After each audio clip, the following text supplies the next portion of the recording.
Hey, welcome back everybody. Welcome back to my channel. I'm Jester. My name is Junior. Today, I just received this package that I got from Japan. I bought it from eBay. I believe I got it at a good price, I think. This is $90, I believe. So I just checked. This is actually $95. That's with tax included. Shipping is free, so that's good. Um, I can open it. This guy did a really good job packaging this up. I'm not surprised. But you might be able to see it through a little bit.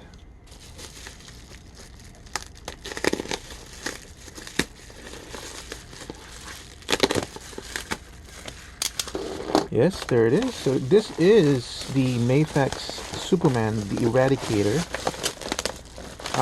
So I got it for $95. The way I'm thinking about it is, was it worth it or not? In terms of pricing, did I get a good price? Well, $95, that's with tax included. I usually put in like $9 to $10 in tax if it's like over like it's kind of $90 and all stuff. So $7 in tax. Shipping would probably gonna be like $10, so it's like $15. So technically, I got it for 80 is what I would think. Still sealed, so that's good. There's the packaging, as you can see.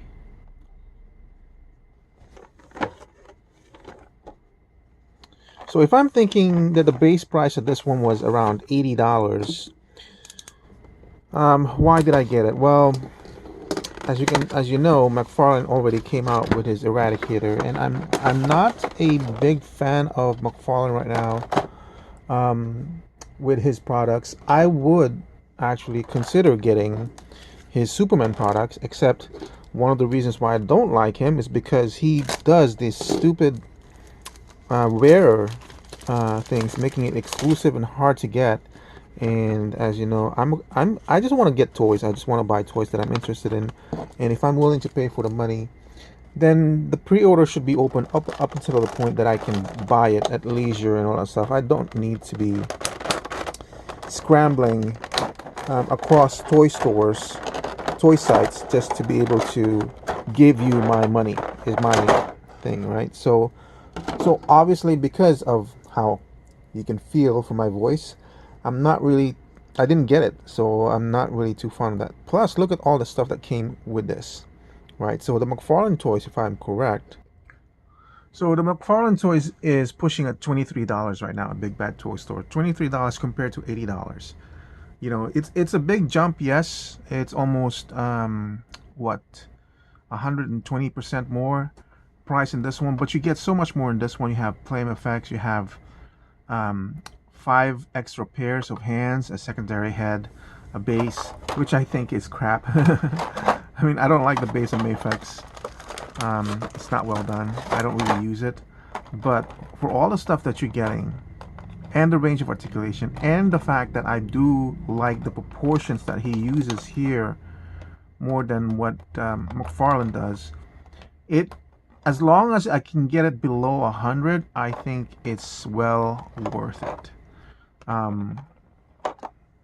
Now, I I did do a video where I was contemplating where was I gonna take my $100 6-inch figure collection, because unfortunately we're there, guys. We're there to the point where 6-inch figures are being offered to us at $80, $90, $100 per figure. And what do you want when you're paying at such a premium price, you know? And it was between Mafex and Mezco, and honestly, for me, Mezco won. It did. Um, because it had articulated, it had fabric clothing, so it hid a lot of the joints. I'm just gonna do the articulation while I'm rambling on about my. It is a past video that I did too. Um, Look at that. Let's look at that range. So yeah, Mezco won on that for me because it can match Mafex accessories to accessories. It could match Mafex articulation to articulation. Um, but the fabric, and I do want fabric, on my things kind of won me over because it's a little bit more realistic. It's a lot more interesting to display. And what else was it? Like I think it was the height difference or something. But Mafex was a good close one to it. Oh, and also I even bought a Mafex Thor just to start looking at the possibility of maybe getting into Marvel with Mafex, but the Thor was short. It was really short. It wasn't in proportion. It was basically the same height as any other Mafex out there, which I don't think was appropriate. Thor should have been a little bit taller, to be honest. Look at that movement. Now, it looks like they are using a softer rubber in the crotch, which I have been looking at. What it does is look at that. See how the rubber gives way from the hard plastic, and it basically doesn't hamper or does not limit the articulation of that thing. And I kind of wish that they did the same for the chest, because with the chest, and this is, I'm bringing in this one thing. I'm like a big fan of this one right here. Look, notice what's happening with the chest in this one, because this is also a rubber overlay, a lot more flexible than what Mafex is doing. Watch what happens. Look at that. Look at how much more inward it goes in, and then look at the fold that's occurring on this pectoral muscle. It's a lot more natural looking, you know. And look at the difference between the two in terms of range when it comes to inward movement. That's not even close. You know what I mean? So yeah, I'm a you can see that Mafex is messing around with it, and look, it doesn't even destroy the sculpt. Now the only thing is, because it's rubber, they did a really good job at the paint application in this one, but with the rubber it might start to degrade the paint. But this is made in Japan, and those guys, the manufacturers in Japan, they take their stuff seriously. They really do. Any kind of manufacturing standpoints, they do not do it's good enough for them, you know what I mean? So I'm really confident with the quality of this one. Yeah, so I in that comparison between Mafex and Mezco won, and I was gonna stop Mafex. Now the reason why I said I'm gonna stop Mafex is because I actually have this one, the Eradicator, and I have Steel. And I was just gonna switch over to Mafex because Mafex was doing the Superman return suit, the black suit, and I have their regular Superman, and I'm really hoping they get into this line. That's me hoping, because they haven't announced anything yet. So I don't know if they're ever gonna do that, and I wish they would. So I bet my money that Mafex or Mezco would get to it. But the thing of it is, you know, Mafex already has all 4 of the key Superman returns or Reign of Superman, including Superboy and Superboy. So I have Steel and the Eradicator. Oh, I have Steel and the Cyborg Superman, and I was gonna stop there. And you know, these are $100 figures. $100 figures. I think I got this cheaper too, like 67. I think Steel I got for 67 or something like that. And that's the reason why I bought them. But look, it's really good. Admittedly, the McFarlane one also looks good, and of course it's cheaper, but of course is much more harder to find. It's really much more harder to get a McFarlane figure DC Multiverse than one of these guys. And I'm like, screw that. I'm not gonna. And they're asking for this aftermarket how much? 40, 50, when I can get this for a lot cheaper. So it doesn't make sense to me. And look, McFarlane can't do that. This has a lot more range of articulation than McFarlane. So in my mind, this is just like it's not a brainer. It's not a no-brainer. It's a no-brainer because it's really good. Look at that. Then you have the articulated wires, and a lot of people are like really happy with their McFarlane, and you know, like look at what McFarlane is doing, and it sucks that they're losing the license. But he had 4 or 5 years to get to the point, and he's only producing these figures that he should have been producing in the very beginning. But he wanted to do his own thing, and he wanted to sprinkle in the figures that we want because we know we want it. So yeah, he took advantage of that in that sense, and I just didn't like it. And now all of a sudden he's the um, flooding the market with all the figures that we want as much as he can, but it's kind of too late because I've missed so much from his lines, um, because they're too expensive and hard to get, and they were also going always out of stock. That's like, why am I gonna get something like that again? So yeah, so here it is. This is the Eradicator, and to replace the head, look at that head though.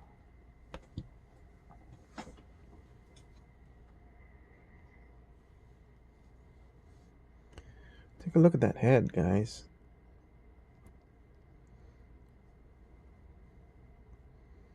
It's amazing. And then look at the paint work. Made in Japan, man.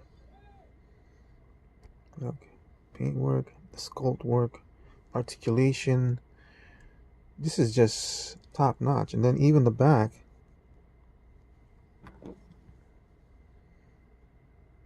Oh wow. Wow, look at that face. Yes, now the other thing I was gonna say was the paint application is kind of minimalistic. Like, oh, it's based to do cartoon, but detailed paint application where it's not supposed to be realistic. So they're not doing a lot of shading and shadowing and everything. They're letting the sculpt of the figure represent all the shadows that you're going to be getting on it, and that's fine with me.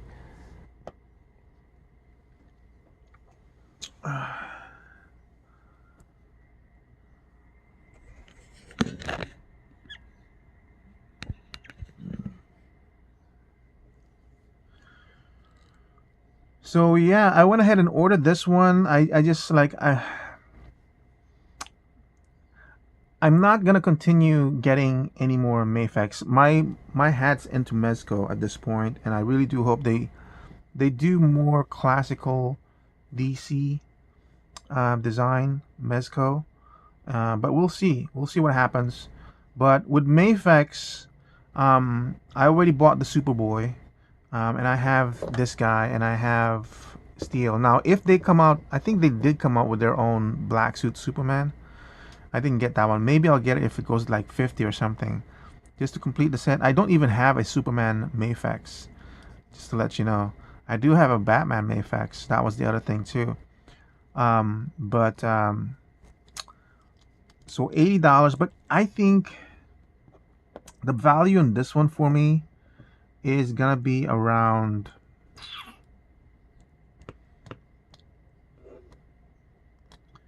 $11. Base price 10 equaling to $95. The value is 11, not 10. 10 would have basically means that I got exactly what I wanted. I'm not surprised or anything like that. 11 because of the rubber crotch. I can't remember if the Batman had it before. I really like how this thing moves. I like the tightness of the joints. There's nothing loose about it. There's nothing really that negates what I had initially judged when it came to Mafex against Mezco. It's not like, oh, I'm gonna go ahead and change my mind and say, you know what, Mezco was the better deal, or Mafex was the better deal. I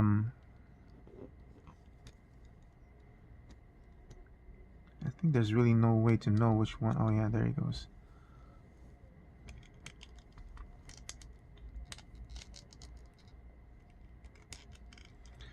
You know, if something in this package had made me reconsider the battle between Mafex and Mezco, I would have umped it up to maybe 12 to 13.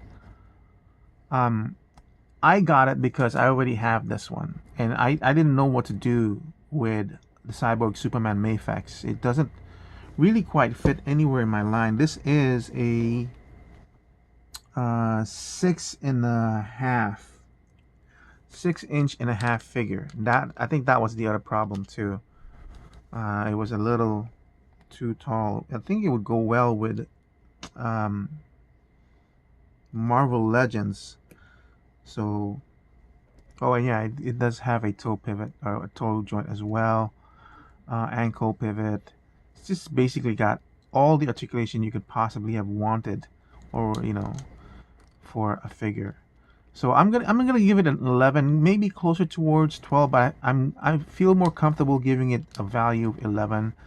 Um, it's I really considered getting it before, but I had it on pre-order and I canceled it, and I canceled it from the Superboy 2 back then, and I just decided to go ahead and pick it up because then that means I have the entire set and everything. So yeah, value 11 and base price 10, equaling to $95. You've seen me replace the hands. They're pretty easy to replace.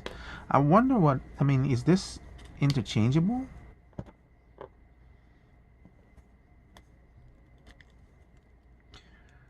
It's not. It looks like, like proportion wise it looks good, but they the socket on this one is bigger, and I'm kind of disappointed to see that too, because that's the kind of playing tactic that I've seen on American toys like GI Joe, and all that stuff, where they already, you can already remove the head, but they don't like you swapping heads for some reason, and that doesn't make sense to me. It's like, why did you change the socket?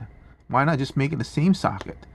And I wonder if it's some sort of contractual agreement where you can't put Eradicator's head on Cyborg Superman and vice versa, and because that would compromise the character.